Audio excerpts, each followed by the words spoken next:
నేటి వార్తలు చదువుతున్నది కుమారి అరుణ ఎద్దుల. గుడిమెట్లపై గుండె ఘోష. శ్రీకాకుళం జిల్లా కాశీ బుగ్గ వెంకటేశ్వర ఆలయంలో తొక్కిసలాట. 9 మంది మృతి, 25 మందికి తీవ్ర గాయాలు. మృతుల్లో 8 మంది మహిళలు, 1 బాలుడు. కార్తీక ఏకాదశి సందర్భంగా 15,000 మంది రాక.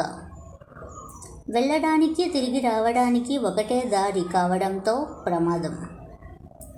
పెద్ద ఎత్తున భక్తులు రావడంతోనే ఈ దుర్ఘటన.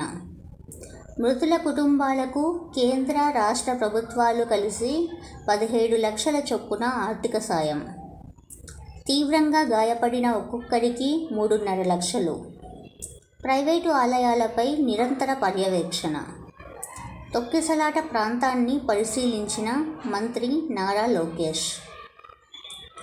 సీఎం తీవ్ర దిగ్భ్రాంతి. మృతుల కుటుంబాలకు ప్రగాఢ సానుభూతి. బాధితులను ప్రభుత్వం ఆదుకుంటుంది అని వెల్లడించిన ఉప ముఖ్యమంత్రి పవన్ కళ్యాణ్. మా లక్ష్యం ప్రజాక్షేమం.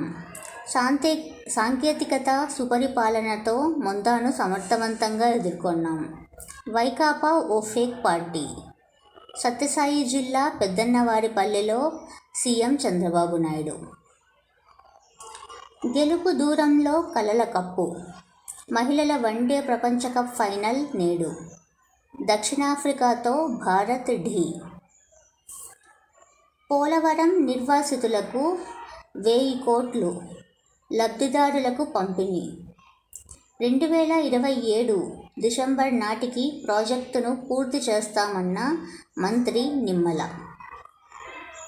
నా కుటుంబమే లక్ష్యంగా క్రిమినల్ కేసులు. రాజ్యాంగ విలువలు కాపాడిన న్యాయమూర్తులకు వేధింపులు. రైతుల త్యాగాలతోనే అమరావతి. పూర్వ జస్టిస్ ఎన్వి రమణ. మొంద ఫైటర్లు 137 మంది సన్మానించిన సీఎం చంద్రబాబు నాయుడు. 5 అంశాల ఫార్ములాతో నష్టాన్ని తగ్గించగలిగాం. సత్కార కార్యక్రమంలో సీఎం వెల్లడి. నిరీక్షణలో ఉన్న 11 మంది ఎస్పీలకు పోస్టింగులు. రాష్ట్ర వ్యాప్తంగా 21 మంది ఐపీఎస్ల బదిలీ. రాష్ట్ర ప్రభుత్వం ఉత్తర్వులు. ఆర్టిఫిషియల్ ఇంటెలిజెన్స్ సామాన్యుడిని నిపుణుడిగా మారుస్తుంది. ఇది బుడగ అనుకోవడం భ్రమే. ఆవిష్కరణలు కొనసాగుతూనే ఉండాలి. జన్ ఇన్నోవ్ వ్యవస్థాపకుడు ఫండ్ మేనేజర్ నీలేష్ జసాని. డిజిటల్ అరెస్టులో తీగలాగితే అంతర్జాతీయ సైబర్ ముఠా గుట్టురట్టు. నూల్ ఖాతాలలో లక్షల్లో దోపిడీ. దోచుకున్న సొత్తు క్రిప్టోలోకి మార్పు. కాంబోడియా కేంద్రంగా వ్యవస్థీకృత నేర దందా. చైనా హ్యాండర్ల తరఫున ఏజెంట్లుగా వ్యవహరిస్తున్న కొంతమంది. 6 రాష్ట్రాల్లో ఆపరేషన్లు. 11 మందిని అరెస్టు చేసిన ఏలూరు పోలీసులు.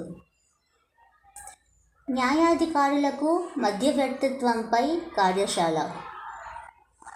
జీఎస్టీ రాబడి పెరుగుదల ఒరవడి.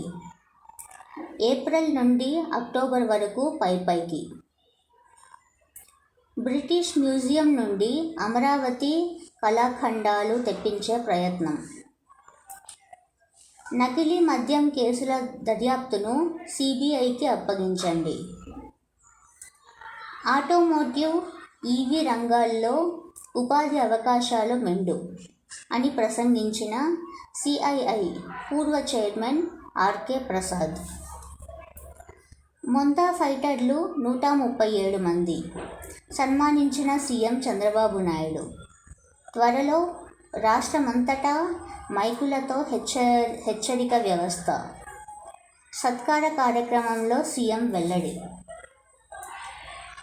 మావోయిస్టుల నుండి త్వరలో దేశానికి విముక్తి. నక్సల్స్ ప్రభావిత జిల్లాల సంఖ్యను 125 నుండి 3కి పరిమితం చేశాం.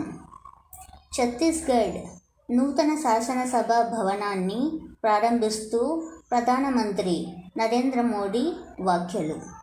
ఇట్లు కుమారి అరుణ ఎద్దుల.